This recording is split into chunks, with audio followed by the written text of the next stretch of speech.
Hey everyone, Dave Nimmitt from Igneous Recording and Production Studio. If you like what you see, please make sure you subscribe. I'm going to start presenting a new series here about recording acoustic guitars.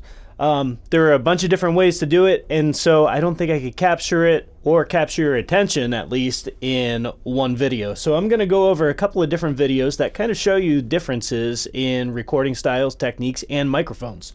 So the first one we're going to go over is the Shure SM57 microphone.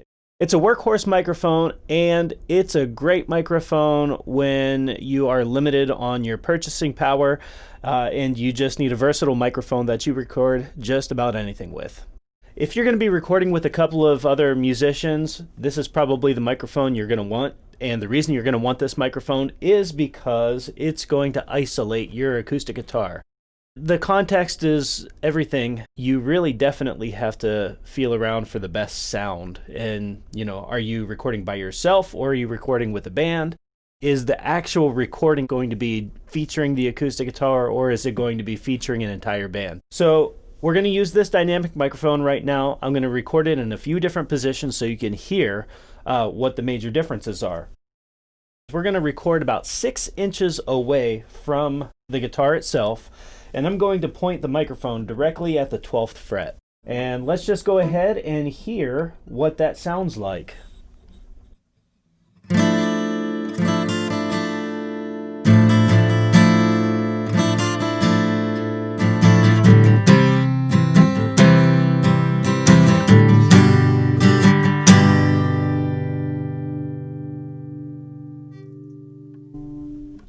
All right, so you've got that. We're going to move it up to the very last fret now. We're 6 inches away, and we are going to do the same thing.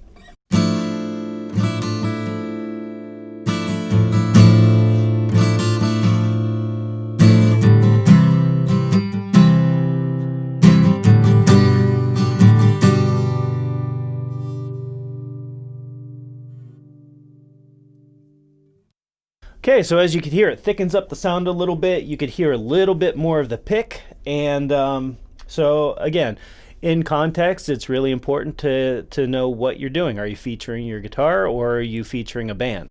Next step, we're going to go over the hole. Okay, let's hear what this sounds like.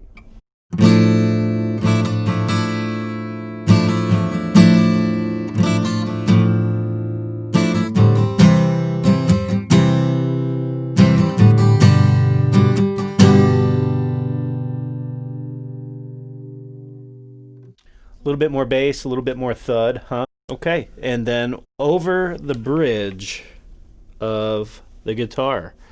And let's see what that sounds like.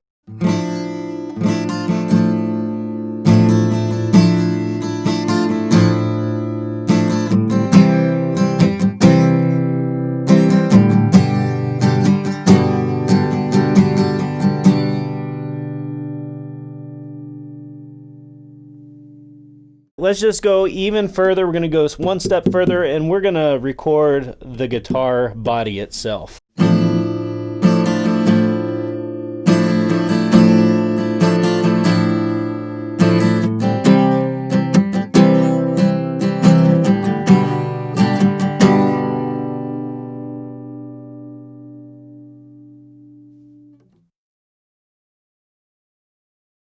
All right, so you had a chance to hear everything, and let's just go ahead and recap. So we'll start with the microphone position at the 12th fret.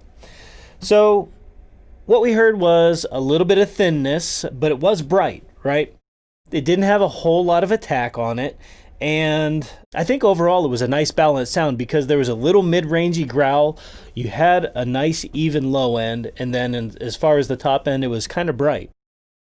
So that would probably be a nice warm sound, where that's a nice versatile sound that you could probably play either with a band or without a band. I would probably recommend playing that behind some other instruments. So the next one that we have is up here on the last fret. It was very bright when we play it.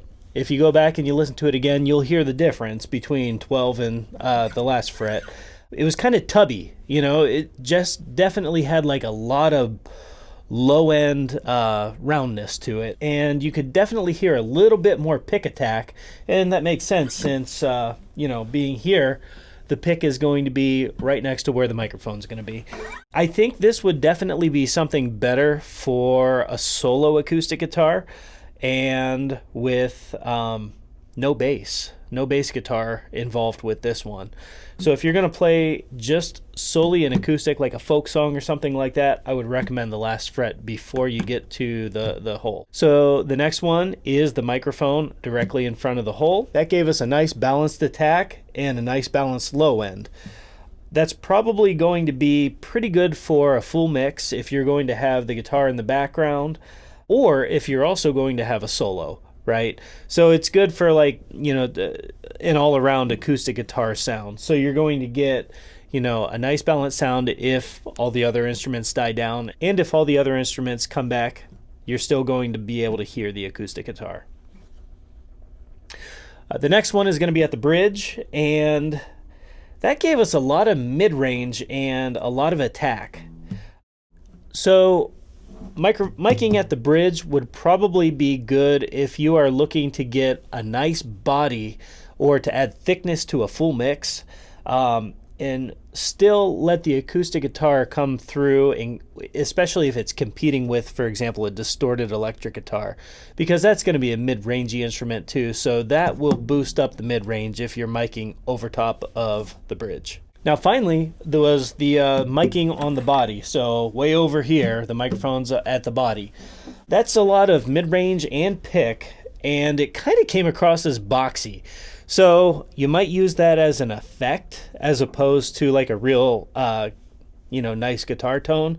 Kind of like an old-time radio sound. So, every guitar is different, and so you might be picking up something a little bit different on your guitar, and that's fine. When we're talking about picking up different sounds with the microphone, things to be aware of as you move forward in your recording. So you have to think about everything in context and how it's actually going to translate either by itself or with a bunch of other instruments.